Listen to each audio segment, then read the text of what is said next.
welcome to the third hour of Breitbart News tonight. I'm your host, Rebecca Mansour, Senior Editor-at-Large for Breitbart News.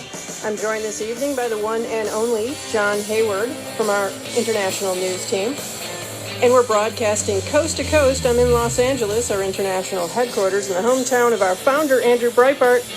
Mr. Hayward is in his home on the Florida coast, and we're going to be taking your calls this hour at 866-95-PATRIOT. That's 866-957-2874.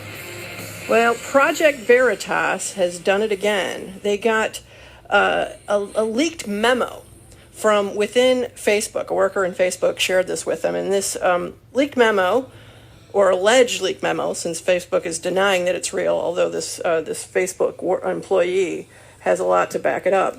But this leaked memo shows that Facebook has a policy of favoring foreign H-1B workers over Americans, and also encouraging their hiring managers at Facebook to favor Chinese and Korean visa holders over Americans. And here's what this thing says. This is a memo. It was a document from like March 2020, and it says, when hiring for HR positions, it's important to prioritize H-1B visa workers, and this will stimulate the process of diversification of the workplace. This is what this document says, and the document is called Diversity Initiative. Then the memo goes on to say that priority may be given to H-1B applicants from China and Korea to foster larger communities of diverse workers at Facebook.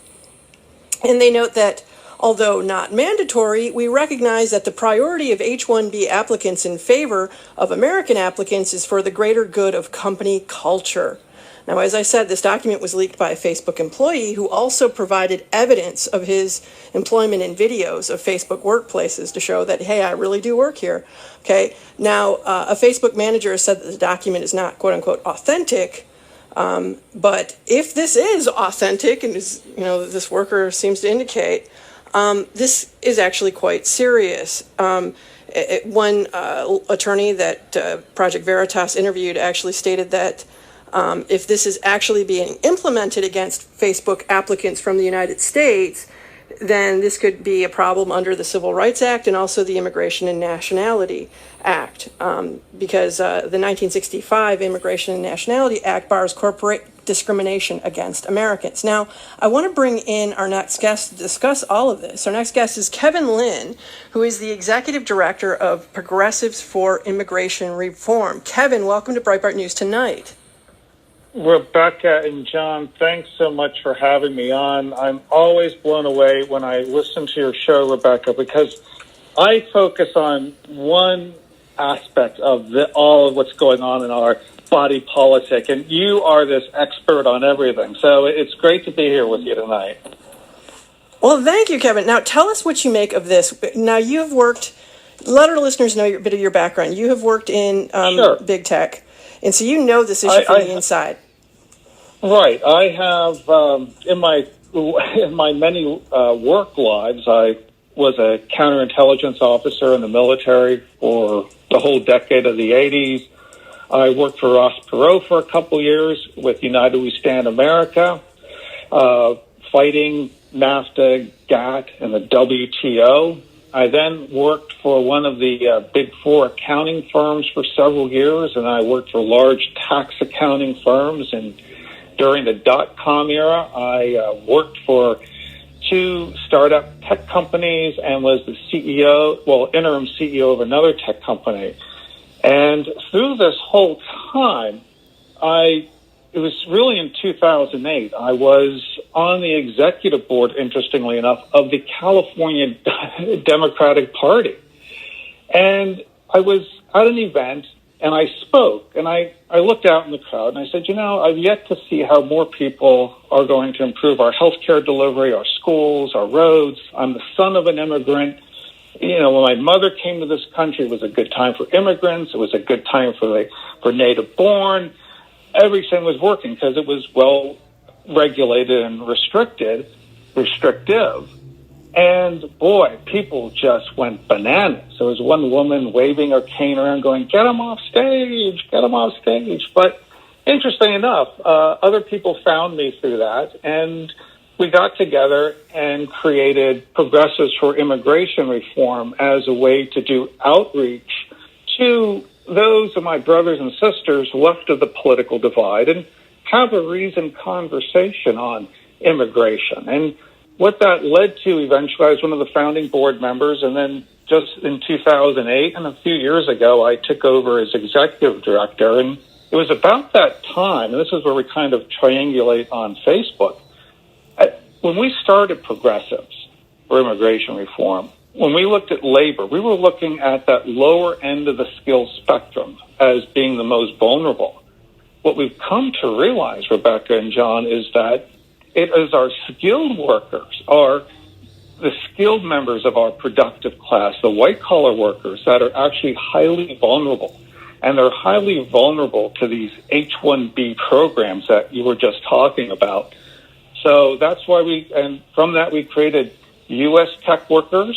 So anyone can find us at ustechworkers.com to really focus a lot of our energies on this area. And you know what, Kevin, the thing that's interesting about your background, coming from, working in tech, and also with this revelation today from Project Veritas, is that our listeners need to understand that it is much cheaper for these companies to hire a foreign H-1B visa holder. Hold that visa over them, by the way, also is almost indentured servitude. It's much cheaper than hiring an American. Great way to put it. Right? Absolutely. It's funny, when you were reading some of your notes from that Project Veritas case where you said for the greater good of the company culture, and I would just take out culture and put in profit. And we have a saying at U.S. Tech Workers, diversity equals cheap labor. That's what it's all about. I mean, Mark Zuckerberg is virtue signaling about Black Lives Matter, but they made a deliberate decision. And what you read today and what your reporters like Neil Monroe have done a great job of reporting on is it's only lip service. In practice, they don't want to invest in any Americans. As you mentioned, they have this pipeline of labor coming from overseas that, for instance, let's look at, for instance, the typical H-1B arrival. So we let out about 65,000 H-1B visas every year, and an additional 20,000 that are earmarked for nonprofits and academia. And from these workers, they come here, 70 to 80% come from one country, and that one country is India. And they're here for a 3-year stint, which is typically extended another 3 years. But what makes this rather egregious is this H-1B visa isn't just a temporary employment visa, it's a dual intent. So while they're here, they can be sponsored by their company for a green card. And as you mentioned, that's where this indentured servitude comes in, because with so many Indians coming over on H-1B visas and so many being sponsored for green cards, there is a huge backlog in this green card, in the queue to get green cards on the EB2 or the employment-based green cards. We actually have country caps for that, and that's why there's this backlog. So for someone from India, they could be in this backlog for up to 10 years. So this could be 10 to 16 years that a company has this person working virtually as an indentured servant. And that's the most egregious thing about this employment visa program. And it makes all the other workers, their jobs a little less secure as well, because if you can have someone that desperately wants their green card, and you can hold it over them and pay them less money too, maybe 60% what you'd have to pay an American, then you can also tell them you have to work really long hours. And they're, of course, going to do it because they're desperate for that green card. And then all the American workers look around and say, well, we better work these really long hours too, or we're going to be fired and replaced with an H-1B worker. So it is a form, it seems to me, of coercion that the corporation can use against all of their workers, because you can all be replaced. Right, because it's had a debilitating effect on wages. Because what these corporations love to say is, oh, we have a labor shortage. We can't find Americans to fill this position. Rubbish. If what we're not seeing, if there were a true labor shortage, Rebecca, we would be seeing a steady increase in wages. Wages in tech, computer sciences, math, have been stagnant for years, and it's because of these employment visa programs. Okay, so let's talk about what is going on now in D.C., because the president and the administration has been talking about drafting plans to create a Jobs for American, executive order that would somehow close down the pipelines for foreign visa into the United States that these Silicon Valley companies and others want. And they're, drafting the language, and there's all this discussion back and forth among the administration. And of course, all of the Silicon Valley, all the Wall Street guys are going to the administration, whispering in their ears, saying, no, you can't cut off this pipeline of cheap labor for us. And I'm reading from the Wall Street Journal article. It says, the administration is also considering a broader carve-out allowing employers to hire visa workers if they can prove they can't hire Americans for a given job. Okay, Kevin Lynn, is that a legitimate concern? Is that carve-out loophole legit? Can they not find American workers to fill these jobs when we have mass unemployment right now due to COVID-19? Tell us, and especially in Silicon Valley. Right. Well, there's one big myth that's associated with the H-1B visa program, and that is a lot of people say, well, you have to demonstrate that an American can't be found to do the job. That simply isn't true. Other visas, H-2B, they have to make some effort to demonstrate that, but that is not the case with the H-1B. There are plenty of Americans to do these jobs. The problem that's happened is we've had this social Darwinism that's taken over this industry, because right now many of the hiring managers are from India. So I hear from tech workers day after day after day. They'll go and apply for a job, and they're speaking with someone in India. Many of these IT shops in many of the Fortune 500 companies are largely all Indian workers. So there's a social Darwinism aspect that's pushing Americans out of this market, and there's also it's instituted in the statute itself where they don't have to look to hire an American. This is really the H-1B visa is working exactly the way it was intended, and that was intended to displace Americans. And this is, again, the law here, as I read in the beginning, you're supposed to not, you can't discriminate against an American worker with a foreign worker. I mean, this is outrageous the way that they're allowed to do this. And no one is regulating this. No one is enforcing any regulation here. This is what has to change. But I got to ask you also, Kevin Lynn, one of the accusations that'll be thrown up if you raise this issue is they'll say, well, you're being racist. You're being racist against the foreign workers, largely coming in from India, also from China. You're being racist. And here's my question. As you mentioned, a lot of these corporations are trying to be super woke and talk about how Black Lives Matter. And, why don't Black Lives matter when it comes to hiring? I will believe that they take that seriously when they start to take seriously hiring African Americans and helping to, back the STEM graduates coming out of our universities who are African American, who are Hispanic. Why don't they care about black or brown people when it comes to hiring Americans who are black and brown? They don't discriminate when it comes to American citizens. I'll give you a great example. Two members of our organization, they're a couple. They're naturalized citizens both of them from India. The husband has been displaced 3 times now by H-1B workers. The wife has told me every once in a while she will put out her resume. If she includes in that she's an American citizen, she gets very few responses. However, if she leaves that out, she will get a lot of responses based on her last name. So there is inherent discrimination right now when it comes to hiring in tech. The great thing about what happened with Facebook today in the Project Veritas case is we now have proof of it, because no one that I know was surprised by this. What everyone was cheering about is we finally have proof. And This is, and it's not just H-1B. There are other programs out there. There's work permit programs like OPT, the Optional Practical Training Program. There's about 200,000 OPTs right now working in the U.S. There's H-4EAD, also where they're trying to get the spouses now of H-1B workers into the workforce. So there's really a war against the productive class going on right now.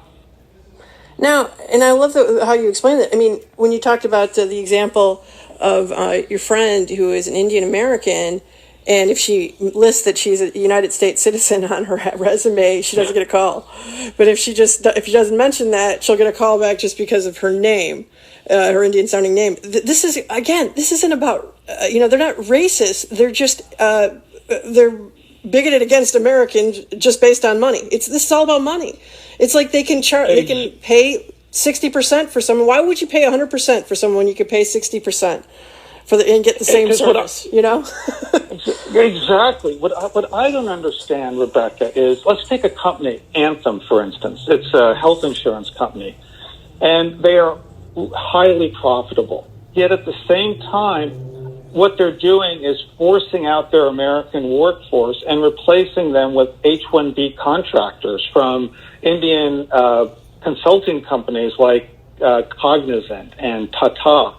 I know several examples of people, because they're not, I think a lot of your listeners might be familiar with what happened at places like Disney, SoCal Edison, PG&E, Abbott Labs, where these Indian outsourcing companies came in and not only displaced the Americans, but for the Americans to get their severance pay, they had to train their H-1B replacement. Now tell me, how skilled is your replacement when you have to train them over a period of 3 months? Not very. But they don't do that anymore because it does create a backlash, and there are organizations like U.S. tech workers out there that when we get wind of it, like we have right now with the Tennessee Valley Authority, now we'll talk about that hopefully in a few minutes, we'll get engaged. So what they do is they do it in a very isolated fashion. So they'll contact a couple of workers, inform them on the phone that they're going to be terminated, and have them go to the company website where they can look at their severance package and everything. And the lead up to this is they enhanced isolation. They no longer invest in this American workforce. For instance, the Americans are pushed on the more obsolete technologies, whereas the Indian consultants are given all the training opportunities to work on newer technology. And so, but what they've done is they've obsoleted their Americans, so it's very easy then to push them off. And it's really tragic what's going on, Rebecca, out there. And now talk to us about the Tennessee Valley Authority. Tell us about this. Right. Okay, this is amazing, because just when you think it can't get any worse, because what's funny, Rebecca, here we are in 2020. In 2016, Donald Trump was in Huntsville, Alabama, and he brought on stage a couple of workers who were displaced at Disney, and he swore that this would never happen again. Fast forward 4 years, the management of the Tennessee Valley Authority has made the decision to outsource all the IT function.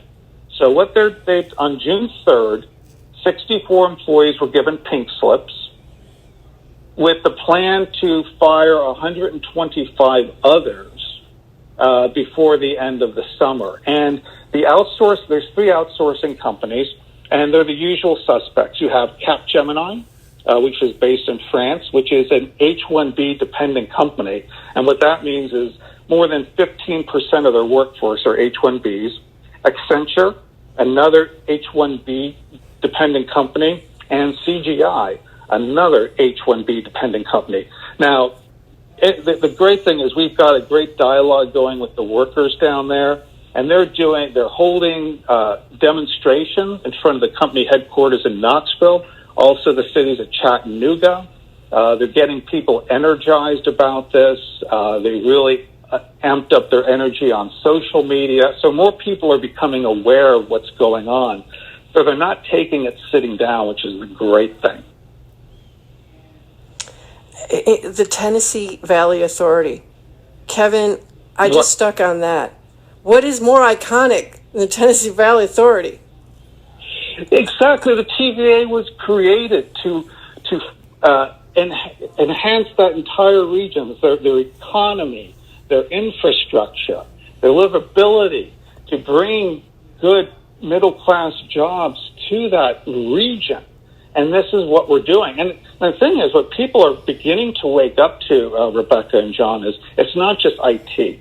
Any function that is routine in any way is susceptible to being outsourced and eventually offshore, because that's typically what happens. I'll give you an example. One tech worker brought me into a government office, and he brought me into the IT area. And it was easily 90% people from Southeast from India, and they were all on their phones. And what he told me is, when I bring you in here, you can't take any photos, record anything. I said, fine. And then we went out in the hall, and he said, what did you think? And I said, wow, that's interesting. They seem to be pretty slack. He goes, oh, no, they're working. Their coding skills are so bad, they're on the phone with job support in India.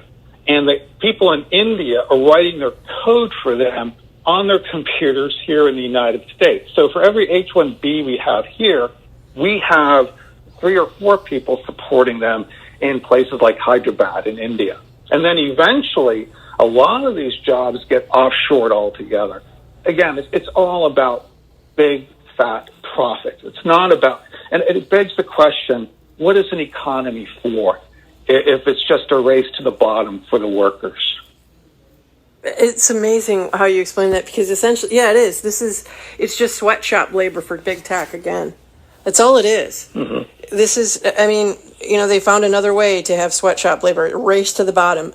Outrageous. All of this. Yeah. How does this benefit Americans? Now, all right, Kevin, before we let you go, I got to ask you, what would you tell the president on this at this time? What would you tell him I'll give you a great anecdote.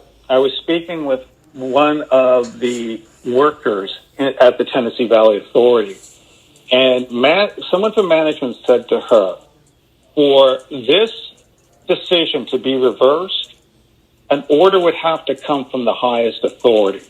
So I will say, Mr. President, get down to Chattanooga and stop this outsourcing. Because this is an opportunity. I think this could be a watershed moment. If we can stop it here and bring awareness to what's going on, and then add to that, you might be familiar, almost 60 days ago, President Trump did an executive order which temporarily banned new immigrants to the United States. But it did not ban people coming here on employment visas, whether it's H-1B, H-2B, H-2A, any of these other visas. And in the next day or two, he promised that he would act, review the employment visas and act. Well, Mr. President, the time to act is now. We don't want just a 90-day suspension on these employment visas. We want a year. The American workforce, there are 40 million Americans out of work. I think this week's numbers came out this morning. Another 1.4 million people added to the unemployment rolls. Mr. President, ban these employment visa programs for 1 year, give us some breathing room, and then let's reform all of them and make sure that our immigration system, much like when my mother came here in 1952, worked for the immigrant. Well, it worked for the citizen, and it worked for the immigrant, where everyone can do well and no one's being exploited. Kevin Lynn, I want to thank you so much for joining us, the Executive Director of Progressives for Immigration Reform. Kevin, can you tell our listeners your website where they can find out more about your organization? Sure. To learn more about tech workers and what's happening with white-collar workers, I would encourage everyone to go to ustechworkers.com. If you want to learn more about what's going on with immigration as a whole, looking at both labor as well as environmental issues and population, you can go to progressivesforimmigrationreform.org. And also, if you are a doctor who graduated from a U.S. medical school and you didn't get a residency this last March, visit our Doctors Without Jobs site, doctorswithoutjobs.org, because at the same time that 1,218 U.S. doctors who graduated from U.S. medical schools didn't get residencies, thousands of international medical graduates did get residencies at U.S. teaching hospitals. Amazing. Thank you so much, Kevin Lynn, for joining us. We're taking your calls next at 866-95-PATRIOT. Stay with us.